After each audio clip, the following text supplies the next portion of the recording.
bakar suami. Dalam kondisi terbakar, korban memeluk pelaku hingga mengakibatkan keduanya menderita luka bakar cukup parah.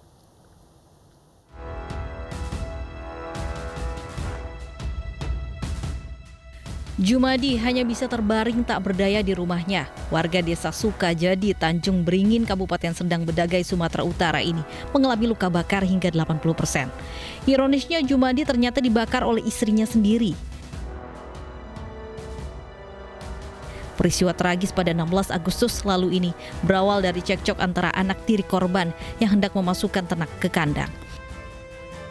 Kesal, dimarahi, sang anak kemudian melapor ke pelaku. Dalam kondisi mabuk tuak, pelaku langsung menyiram bensin dan menyulut api ke korban. Dalam kondisi terbakar, korban memeluk pelaku hingga keduanya terbakar dan dievakuasi warga ke rumah sakit. Jadi anak tadi mengadu dengan ibunya, langsung orang itu marah-marah, sempat orang itu berkelahi, si anak sama si ayah tadi. Pelaku ini istri ibu tiri? Iya, ibu tiri saya. Jadi terhadap tersangka belum kita dapat lakukan pemeriksaan karena masih dirawat, dan korban pun juga sama, kita belum bisa lakukan pemeriksaan intensif karena lukanya pun cukup parah. Kasus istri bakar suami ini masih didalami polisi lantaran pelaku yang turut terluka bakar belum bisa diminta keterangan karena masih dirawat di rumah keluarganya. Lain kisah di Deli Serdang, Sumatera Utara, pemirsa. Sakit hati ditolak berhubungan suami istri, seorang pria nekat membakar mantan istri dan 3 anaknya dalam kamar.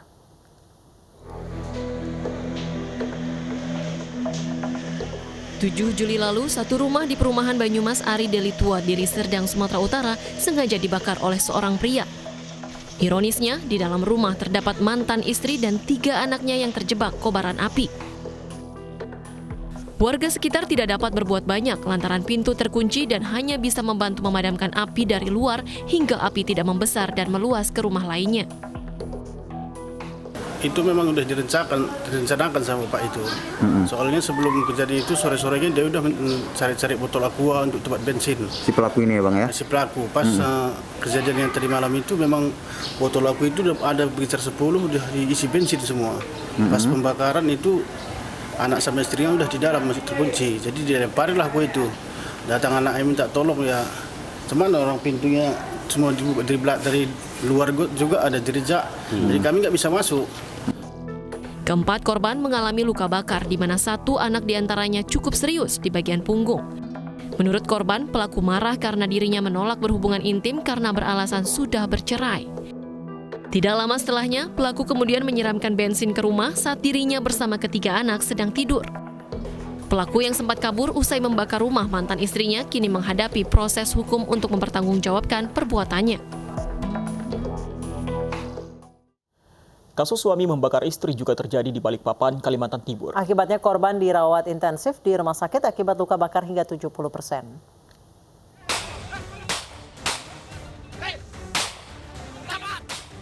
Aparat Jatanras Polda Kalimantan Timur dan Polresta Balikpapan membekuk MP saat bersembunyi di dalam tumpukan ban bekas. MP diringkus karena membakar istrinya sendiri di dalam truk yang ia kemudikan. Pelaku kesal kepada korban lantaran kerap cekcok masalah rumah tangga. Diduga pelaku sudah mempersiapkan aksinya karena ditemukan botol bensin di dalam truknya. Kenapa kabur? Ya, takutnya istilah masak. Kenapa nggak diselamatin istrinya? Sudah kita perlu, kita matiin apinya. Terus? Ya, langsung pergi. Takut kita istilah masuk kesengajaan atau gimana? Takut, ya, ketawa masak. Tapi sebelumnya ada masalah belum? Nah, ada masalah. Cekcok biasa. Sempat cekcok ya? Ya. Gara-gara apa Om? Apa cekcoknya gara-gara apa Om? Ya biasa masalah rumah tangga lah. Kita belum sampai pendalaman seperti itu ya, tapi yang jelas di dalam truk itu sudah ada bensin di dalam botol. Kini korban yang merupakan istrinya dirawat intensif di rumah sakit akibat luka bakar hingga 70%. Akibat perbuatannya, polisi menjerat pelaku dengan pasal 351 ayat 2 KUHP tentang penganiayaan dengan ancaman hukuman 5 tahun penjara. Pemirsa, akses jalan masuk salah satu rumah warga di Jalan Hertasning Raya, Makassar, Sulawesi Selatan ditutup paksa tetangganya sendiri dengan tembok setinggi 4 meter. Pemilik rumah terpaksa harus pindah karena tidak ada akses jalan.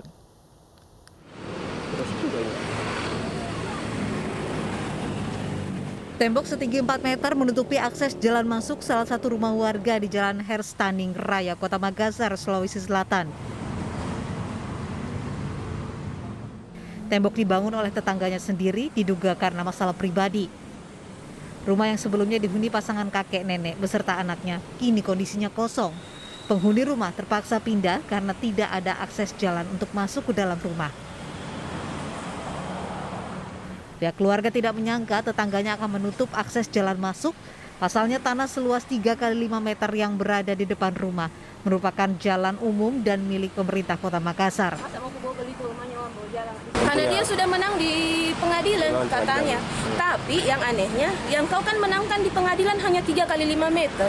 Sedangkan lebar rumah mama kurang lebih sekitar 8,5 meter. Dan itu pun kami punya aktenya.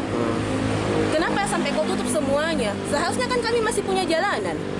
Tidak semuanya kan kau tutup. Kalau kau cuma menang 3 kali 5. Itu hari kita sempat juga debat juga. Yang kalian kan menangkan hanya 3,5. Kenapa sampai ditutup semua? Dia bilang 3 kali 5 itu kan 15 meter. Cocok 3 kali 5, 15 meter. Tapi kalau tanah yang diukur panjang kali lebar. Kita juga cara bicara. Ada nggak? Sementara itu pendirian tembok dilakukan setelah adanya putusan dari Pengadilan Negeri Makassar atas kepemilikan tanah seluas 3 kali 5 meter. Kita saudara tidak enak juga caranya bicara. Tidak ada pemaksaan istilahnya, tapi kenyataan itu kan sudah putusan. Namanya kalau putusan itu saya bertolak kepada putusan, karena saya ada kepemilikan. Dan saya sudah selama ini saya rasakan betul kayak teraniaya betul saya rasanya bertetangga.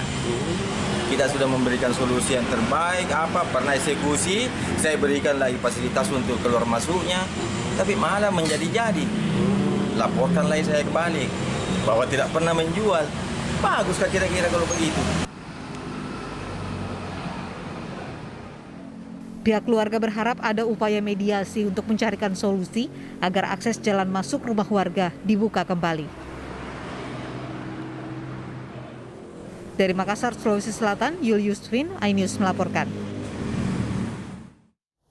Pemirsa, sengketa rumah di Kepung Pagar dan bangunan di Ponorogo, Jawa Timur mendapat perhatian dari Pemkab Ponorogo, Jawa Timur. Bupati Ponorogo memperingatkan pemilik pagar agar segera membongkar pagar yang menghalangi akses pemilik rumah.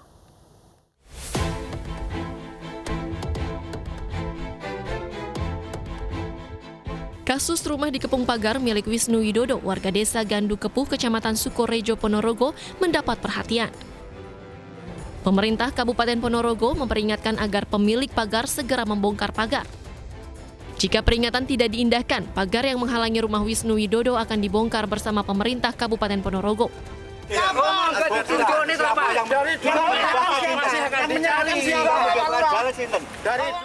Sebelumnya, sejumlah warga yang mengaku pendukung Mistun pemilik pagar sempat memprotes aparatur desa. Mereka mengklaim tanah yang dipagar ini bukan jalan desa. Meski demikian, sesuai peta desa, lahan yang dibangun pagar merupakan tanah desa. Hal ini juga dikuatkan dengan putusan Pengadilan Negeri Ponorogo tanggal 5 Mei 2020.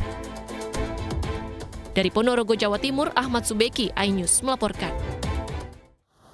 Pemirsa, dukungan Partai Gerindra terhadap pasangan Bobi Nasution dan Aulia Rahman di pemilihan wali kota atau Pilwalkot Medan 2020 akhirnya resmi diberikan. Gerindra mengklaim dukungan ini menjadi penentu kemenangan Bobi Nasution Aulia Rahman di Pilwalkot Medan 9 Desember 2020.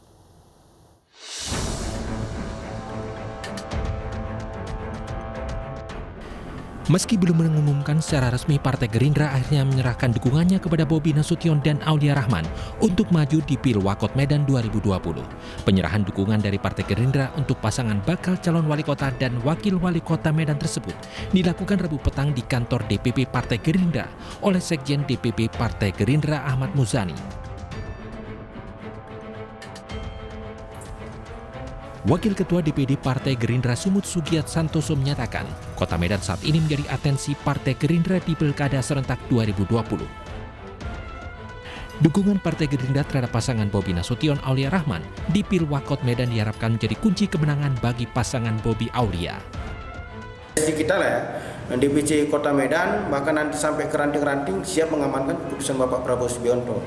Dan kita yakin bahwa dukungan Pak Prabowo Subianto dan Gerindra akan menjadi kunci kemenangan pasangan Bobi Nasution dan Aulia Rahman pada Pilkada Kota Medan 2020 nanti.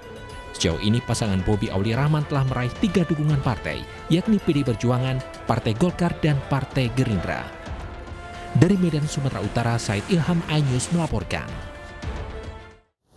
Putra sulung Wali Kota Surabaya Tri Risma hari ini, Fuad Bernardi, siap dicalonkan dalam pemilihan Wali Kota Surabaya 9 Desember mendatang. Fuad mengaku siap maju jika dirinya mendapatkan rekomendasi dari DPP PDI Perjuangan.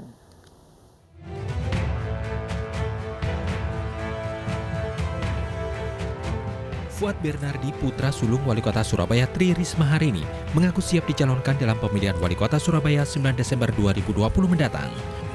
Fuad yang juga menjadi Ketua Karang Taruna Surabaya akan menjalankan amanah jika ditugaskan oleh partai.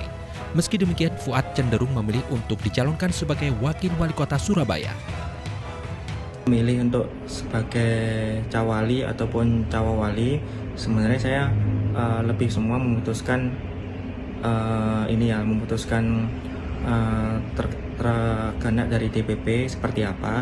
Cuman memang kalau lihat dari kapabilitas saya ataupun memang dari pengalaman berpolitik saya memang lebih memilih untuk menjadi cawawali dulu.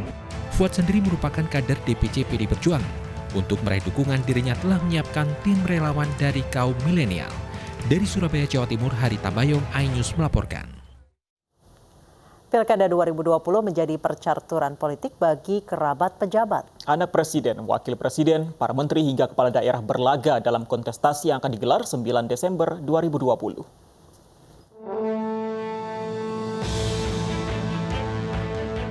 Putra sulung Presiden Joko Widodo, Gibran Rakabuming Raka, dan adik iparnya Bobi Nasution sudah dipastikan mendapat tiket Pilkada Wali Kota 2020 yang akan digelar 9 Desember mendatang. Gibran Rakabuming Raka berpasangan dengan Teguh Prakoso pada Pilkada Surakarta, Jawa Tengah. Sementara Bobi berpasangan dengan Aulia Rahman, politikus dari Gerindra, pada Pilkada Medan, Sumatera Utara. Gibran dan Bobi diprediksi menang karena dari wilayah masing-masing keduanya mendapat dukungan dari banyak parpol. Sama halnya dengan keponakan Prabowo Subianto, Rahayu Saraswati Joyo Hadikusumo, yang merupakan calon wakil wali kota Tangerang Selatan. Saras akan mendampingi Muhammad Ali yang saat ini menjabat Sekretaris Daerah Tangerang Selatan. Saras yang merupakan putri Hashim Joyo Hadikusumo mengaku siap untuk berkompetisi di Pilkada Tangerang Selatan mendatang. Sementara anak Wakil Presiden Ma'ruf Amin, Siti Nur Azizah, juga menjadi bakal calon wali kota Tangerang Selatan. Wanita yang telah 18 tahun mengabdi sebagai aparatur sipil negara di Kementerian Agama ini maju melalui Partai Persatuan Pembangunan. Azizah mengaku telah mendapat restu dan dukungan ayahnya. Putra dari Sekretaris Kabinet Pramono Anung, yakni Hanindito Himawan Pramana, juga maju dalam pencalonan di Pilkada sebagai calon Bupati Kediri. Hanindito Pramana dicalonkan oleh PDI Perjuangan.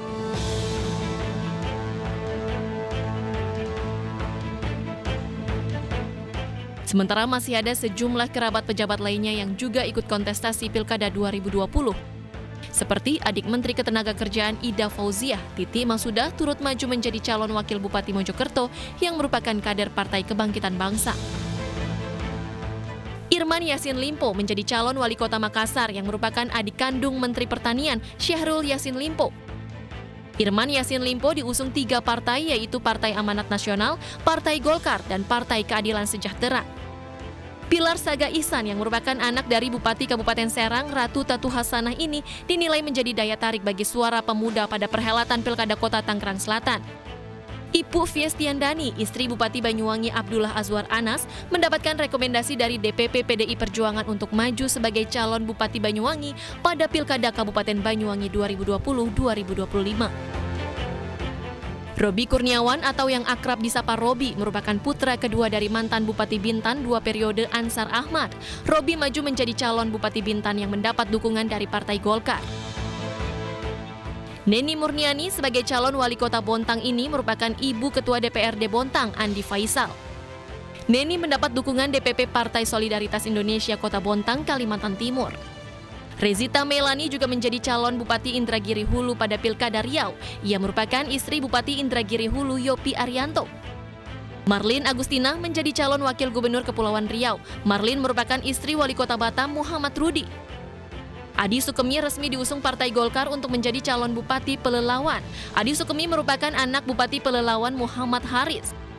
Sementara di Partai Kebangkitan Bangsa kembali mengusung calon Bupati Serang Ratu Tatu Hasanah, yang merupakan adik mantan Gubernur Banten Ratu Atut Khoisiah. Dukungan tersebut sebagai bentuk kesepakatan visi misi pembangunan 5 tahun ke depan. Dan tak mau ketinggalan, putra pertama Wali Kota Surabaya Tri Risma hari ini, Fuad Bernardi pun siap maju sebagai calon wakil wali kota di Pilkada Surabaya 2020 mendatang yang diusung DPP PDI Perjuangan. Tim Liputan iNews melaporkan. Kita ke informasi lain, pemirsa. Sejumlah objek wisata di Bali kembali ramai setelah pemerintah setempat memperbolehkan beroperasinya tempat wisata. Wisata paragliding yang memacu adrenalin menjadi destinasi wisata favorit di kawasan Badung Selatan. Dan pemirsa, informasi ini sekaligus mengakhiri iNews sore hari ini. Mewakili teman-teman yang bertugas, saya Anissa Dasuki. Dan saya Fandi Asip, undur diri, tetap jaga kesehatan Anda. Selamat sore dan sampai jumpa.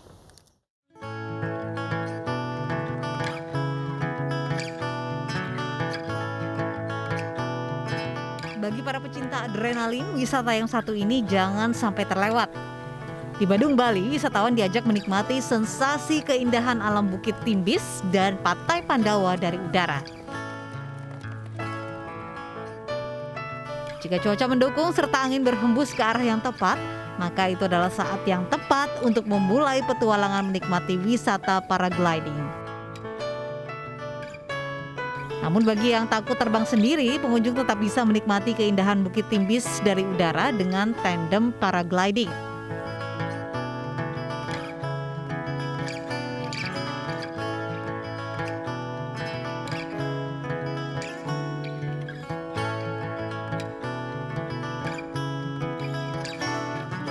Hanya dengan membayar Rp500.000 bagi wisatawan domestik serta Rp750.000 bagi wisatawan mancanegara, pengunjung sudah bisa terbang tandem selama 15 menit di udara.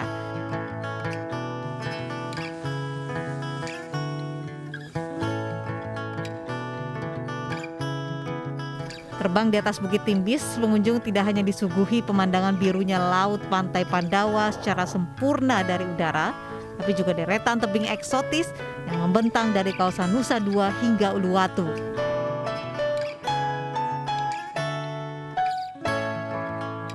It was very good. The conditions were perfect. The wind was great. It looks easy, but it's not really, right? Bagi penggemar olahraga paragliding, Bukit Timbis bukan nama yang asing karena sejumlah event paragliding berskala internasional kerap digelar di tempat ini. Tak hanya memiliki pemandangan yang luar biasa, Bukit Timbis juga disebut-sebut menjadi venue paragliding terbaik di Indonesia. Dari Badung, Bali, Bagus Alit, iNews melaporkan.